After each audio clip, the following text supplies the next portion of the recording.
back to the What's in Your Online Marketing Toolkit video series. This week's episode will cover search engine optimization and the frequently asked questions that we often get from our clients.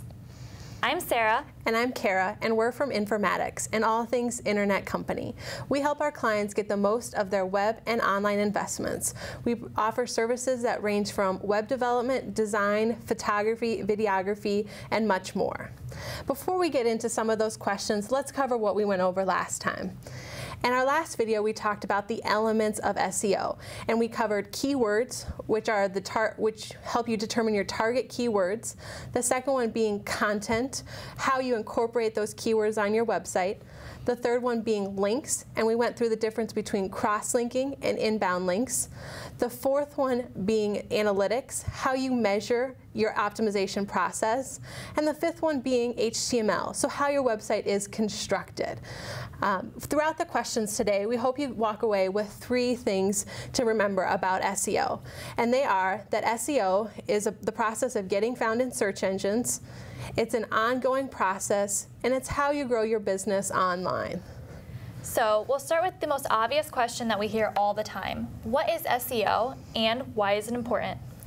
SEO stands for Search Engine Optimization, and it's the process of getting found online. SEO is important because you've made an investment in your website and you want to get the most out of it.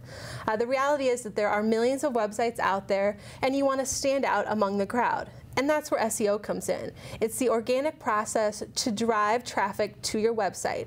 It helps you reach prospects by getting to the top of search engines. So, since you want to be at the top of search engines, you may be asking, why is my website not on page 1 of Google? You know, everybody wants to be in this position. They want to be at the top search engine, the results. If you're not there, it's probably because your website hasn't been optimized for those keywords. You need to determine how are your users searching in order to begin the optimization process, going through some of the elements we've covered in our last video. So, Kara, what is the first step of SEO? You know, the first thing that you want to do is determine where you currently stand. And you can do this by looking at your analytics. It can provide you very useful information about how your users are searching, what are they looking at, and much more. It's by reviewing your analytics that you can help determine where you currently stand, but more importantly, where do you want to be by determining your target keywords. So, target keywords. How do you determine these target keywords? You know, some of it's going to be your analytics, but you're also going to brainstorm ideas yourself. You're going to ask people within your organization, your sales staff, but one of the most important things you can do is ask your customers, how are they searching online?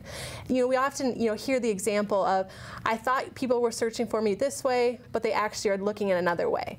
And this is important because if you look at this example, if you think your users are searching for your company on flowers, for example, but in reality they're looking at flower bouquets, you can see different websites come up for very similar keywords. So you need to determine how are your users actually searching for you. So once you've determined your keywords, you need to incorporate them into your content. And so, Kara, what makes a good content page? You know, as you said, making sure that you have your target keywords on your content page is important because search engines actually look at your website a little differently than your users do. As you can see in this example, users will see the nice design and the content, but search engines are looking at the words. They're looking at how many times have you incorporated the keywords, how frequently, how many content pages. And so ensuring that you've incorporated them in logical places is important. Another aspect to your content is the links on your website. And people always ask us, why do I need other websites linking to mine? You know, search engines see inbound links almost like recommendations. So, in your normal business, if you have other companies saying, your company is great and providing a recommendation, that's great. And the same thing applies for online. The more inbound links you can have, the more recommendations.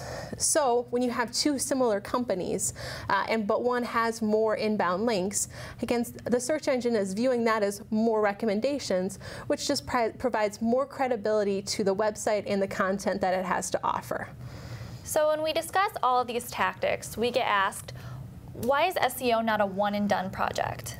The SEO is an ongoing process because you're constantly adapting in order to meet your goals.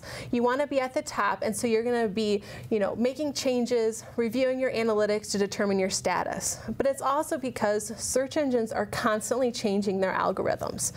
You can never determine when they're going to change those, just as when Google released the Panda update in July or another update just this last month.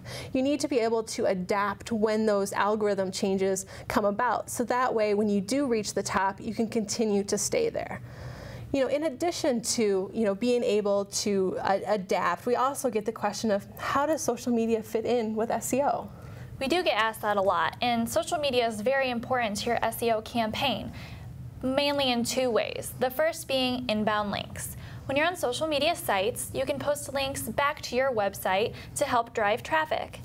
In addition, the content that you put on your social media sites, whether it be in the About section or just general posts, can also help drive traffic. Make sure you utilize those target keywords in that content, and this will help with your overall presence online. So, after you do all this optimization, when will you start to see results? You have to be patient. Results won't happen overnight.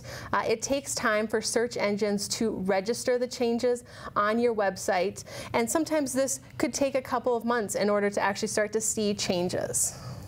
So we get asked a lot. There has to be an easy way or a shortcut that I can take. We all get those emails that guarantee that you will be on the top of the search engines with very little effort.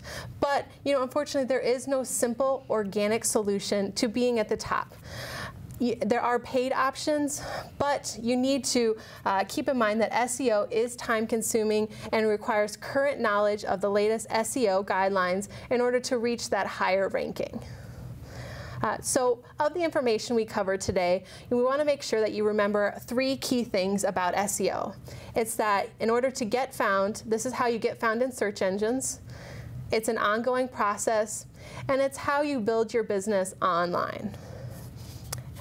You can begin implementing these SEO elements yourself with your team, or you can work with an SEO specialist like us here at Informatics. We do offer SEO services that help you hit the web running and get found.